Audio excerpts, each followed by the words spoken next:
Et alors que deux dépressions tropicales modérées sont annoncées cette semaine en Nouvelle-Calédonie, nous recevons le capitaine Alexandre Rossignol de la Direction de la sécurité civile et de la gestion des risques. Bonjour. Bonjour. Et merci d'avoir accepté notre invitation ce matin pour d'abord un rappel concernant les consignes de sécurité. Dans ce cas-là, c'est valable évidemment pour les routes, pour les maisons, pour les jardins, pour à peu près tout. Ah oui, tout à fait, oui. Mm. Et puis c'est valable pour tout le monde, hein. Donc il y a un public calédonien qui est assez rodé dans les consignes parce qu'ils vivent avec, hein. C'est un événement climatique auquel on est habitué. Donc il est toujours bon de rappeler les consignes sur l'ensemble du territoire, puis surtout pour les touristes, les gens qui sont nouveaux sur le territoire, en mutation. Donc ça peut être redondant, mais je pense que c'est nécessaire.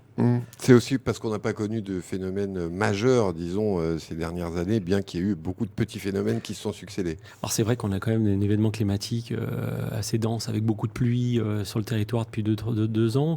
Par contre, des gros phénomènes qui ont impacté lourdement la Calédonie, heureusement, sont passés un peu à côté. Et on a tendance à oublier des dégâts que peut engendrer un cyclone. Donc il faut rappeler bien sûr les consignes pour être vigilant et pas être dépourvu au moment où ça arrive. Alors, ces consignes, quelles sont-elles? On peut les rappeler, rentrer dans le détail un petit peu. Premièrement, c'est de suivre sur le site de Météo France l'événement et puis son évolution sur les réseaux, sur la radio, bien sûr, la télé. Donc, il faut rester extrêmement informé. Il faut éviter de prévoir des déplacements ou une sortie en mer ou à la rivière. Parce que ça va être compliqué d'aller porter secours. Les gens vont se mettre en danger, ils peuvent se mettre en danger aussi les secouristes. Donc là, par rapport à ce qui arrive, forte pluie, ce qu'annonce Météo France. Donc il ne faut pas aller à la rivière, éviter de sortir en mer. Il y a un bulletin marine qui va sortir justement à ce moment-là, bientôt. Vous avez aussi amarrer vos bateaux, nettoyer vos gouttières. Il ne faut pas attendre que le vent soit là pour pouvoir amarrer, pour pouvoir nettoyer ses gouttières et vérifier son toit. Malheureusement, l'année dernière, il y a un monsieur qui a voulu, en alerte de vérifier son toit, il est tombé et s'est fracturé le tibia. Voilà, donc c'est pas au moment où ça arrive qu'il faut le faire. C'est pour ça que tout au long de l'année, il faut même pas forcément attendre que le cyclone soit là, mais c'est entretenir son jardin, éviter des choses qui s'envolent, fixer les tôles, amarrer son bateau, faire le plein de carburant de sa voiture. Ça peut être aussi intéressant avant que le phénomène arrive, parce qu'on peut avoir aussi un impact sur le réseau de transport d'hydrocarbures. Voilà, donc un tas de consignes de prudence. Prévoir aussi chez soi des réserves d'eau, de bougies, de lampes torches, des piles. C'est toujours utile. Scotcher les fenêtres, par Alors, exemple. scotcher les fenêtres, c'est quelque chose qu'on faisait avant. Et on peut le voir à côté de votre studio. Il y en a encore, je crois qu'ils ont des vestiges d'il y a 30 ans. Parce qu'une fois que c'est scotché, pour les décoller, c'est très, très, très compliqué. Alors, il est vrai qu'il y a beaucoup de surpression, ce qui se passe au niveau des vitres. Et c'est pour ça que les gens mettaient des scotch pour éviter d'avoir les éclats. Il est conseillé de laisser un filet d'air, en fin de compte, pour éviter la surpression dans l'appartement entrant et sortant. D'accord. Voilà. Donc, mais après, scotcher les vitres, si on a du scotch qui s'enlève bien après, c'est bien. Alors, scotcher les vitres, c'est uniquement pour éviter les éclats, parce que c'est pas un pare-brise de voiture qui est feuilleté, qui va rester figé, ça peut partir dans tout l'appartement et blesser des gens. Voilà. Alors, on va éviter évidemment, vous l'avez dit, les sorties en mer, les déplacements sur les routes. On sait aussi qu'il y a beaucoup de radiers qui sont inondés quand il pleut beaucoup, etc. Donc, surtout pas tenter l'aventure. Il faut être prudent. Si on peut décaler, c'est toujours très compliqué parce que rouler, c'est un métier pour certains, les transporteurs, les routiers, et c'est nécessaire pour eux de véhiculer de la marchandise, des produits. Donc c'est toujours très compliqué. Mais il faut rappeler la prudence. Il faut mieux temporiser un déplacement, laisser passer le phénomène et être sûr d'être en sécurité et pas se mettre en difficulté. Comment vous communiquez désormais la DSCGR là-dessus? Est-ce que vous avez le site est actualisé en permanence? Vous donnez des consignes, vous donnez des alertes? On a commencé l'année dernière, au mois de décembre, à communiquer déjà sur les réseaux sociaux, sur la préparation de la saison cyclonique avec une petite animation qui a été relayée sur les écrans numériques qui sont dans la ville de Nouméa. Il y a 7 écrans qui diffusent tout au long de la journée des messages de prévention des risques. On est sur préparez-vous. Voilà. N'attendez pas que ça arrive. Donc ça, c'est surtout sur les réseaux sociaux. Donc on a principalement Facebook, Internet, les écrans de télévision dans la ville, et puis après, vous.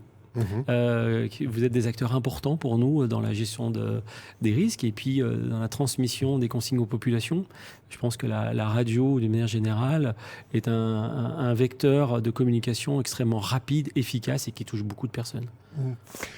Ce genre de consignes, vous le disiez tout à l'heure, il est nécessaire de les rappeler, même si les Calédoniens y sont habitués. Peut-être un peu trop habitué au point que de temps en temps, on a tendance à dire oui, ça arrive qu'aux autres. En fait. Ouais, casse pas la tête, c'est pas grave, Ouais, ça va être voilà. un petit cyclone, il va passer à côté, on craint rien. Faut pas minimiser, hein. Je pense qu'il faut toujours être vigilant. C'est quand on a trop l'habitude que justement on peut faire des erreurs et qu'on oublie certaines choses. Donc il faut se faire sa petite liste et éviter justement de passer à côté. Donc comme je rappelle, hein, nettoyer ses gouttières, vérifier sa toiture, ranger tout ce qui peut s'envoler dans le jardin, qui peut être un projectile, élaguer ses arbres. Je pense que EEC et NERCAL l'ont bien précisé dans votre émission d'hier. Voilà, donc c'est des consignes de prudence. Et puis aussi de faire quelques réserves, parce qu'on n'est pas à l'abri de coupures d'électricité hein, ou de téléphonie. Donc de faire d'avoir des produits de première nécessité chez soi en stock pour tenir le temps nécessaire. Bon, maintenant, je rassure la population, on a quand même un réseau extrêmement fiable. Ça fait très longtemps qu'on n'a pas été lourdement impacté sur le réseau électrique. Alors, parlons un peu de l'actualité de la direction de la gestion des risques et de la sécurité civile. Donc, c'est l'événement en 2023, ça va être votre centre opérationnel, le nouveau centre opérationnel de la DSCGR. Alors, c'est l'un des événements internes à la direction, suite aux 2 années de Covid et puis à différentes crises qu'on a pu avoir, que ce soit événements météorologiques ou autres. Oui, on se souvient que vous aviez installé votre PC dans un Voilà, hôtel. Il faut savoir que le PCO, pendant la crise Covid, c'était dans le salon du mariage du Méridien parce qu'on n'avait pas les installations nécessaires et on a fonctionné grâce au Wi-Fi de l'hôtel. Donc, il était temps de réfléchir à une installation en capacité de pouvoir accueillir une éventuelle crise. Et on va aménager ça dans l'ancien centre hospitalier Gaston Bourré, au dernier étage d'un bâtiment, qui est les anciens bâtiments préfabriqués, sur un plateau de 450 mètres carrés. Mais ce site ne va pas servir qu'à la sécurité civile. L'objectif, c'est ce qu'on a appris avec le Covid, c'est qu'il faut arrêter de travailler en silo, c'est l'interopérabilité. Et que ce soit une crise sanitaire ou une crise, on va dire, vétérinaire avec la DAVAR ou sécurité civile, c'est un outil gouvernemental qui pourra servir à différents types de risques, de crise et qui est adapté. Ça veut dire que tous les interlocuteurs seront en contact les uns avec les autres directement. Tout à fait, puis des outils qui ne sont pas forcément spécifiques que pompiers, sécurité civile. On réfléchit justement à un partage de la donnée, de l'info, plus avec ces acteurs-là. Et les outils qui sont dédiés vont nous permettre ces échanges. Ça fait partie d'une vraie politique gouvernementale en matière de gestion des risques ? Alors oui, a été initié, a été validé l'année dernière. Je pense qu'on en parlera plus longuement cette année. C'est en essai pour 2023. Ça s'appelle la PPGR. C'est la politique de la gestion des risques sur le territoire. L'objectif est de travailler au plus près des communautés pour que souvent, on a tendance à avoir des canevas de messages ou de doctrines toutes faites et elles ne sont pas forcément comprises. Donc, l'objectif, c'est d'aller au plus près des communautés, travailler avec eux pour voir si les messages sont bien véhiculés et que ce ne soit pas toujours du haut vers le bas, mais aussi que le bas, la population, puisse s'exprimer en disant en fin de compte, ça, on ne comprend pas bien. Nous, on ne voit pas ça comme ça. Voilà, c'est un peu plus partagé et plus horizontal que vertical. Et multiplier les outils de communication, on imagine. Oui, il y a un projet. Le projet, j'avais déjà évoqué l'année dernière FR Alert.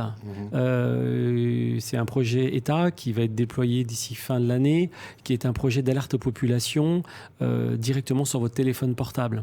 Donc ça fonctionne sur les bornes téléphoniques. Que vous ayez un téléphone de première génération ou d'ingénération, un smartphone ou un téléphone à clavier, ça vous envoie un message instantané sur votre téléphone, en instantané sur tout le territoire. Donc tous ceux qui ont un téléphone, et quasiment plus de téléphones que d'habitants, vont recevoir un message. Et donc ça, c'est extrêmement intéressant pour nous, surtout pour des crises urgentes, spontanées, comme on peut avoir une vague de tsunami, par exemple. Ouais. C'est vraiment un outil. Mais pas que. Ça peut être aussi pour une alerte au requin, ça peut être aussi pour un feu de forêt, pour un accident de circulation. Ça peut avoir beaucoup plus d'utilisation que la gestion de crise, que l'alerte aux populations générale. Voilà. En tout cas, on a bien compris votre rappel à la prudence pour ces périodes cycloniques en Nouvelle-Calédonie, avec des consignes qu'il est évidemment jamais inutile de rappeler. Capitaine Alexandre Rossignol, merci d'avoir accepté notre invitation ce matin. Merci beaucoup.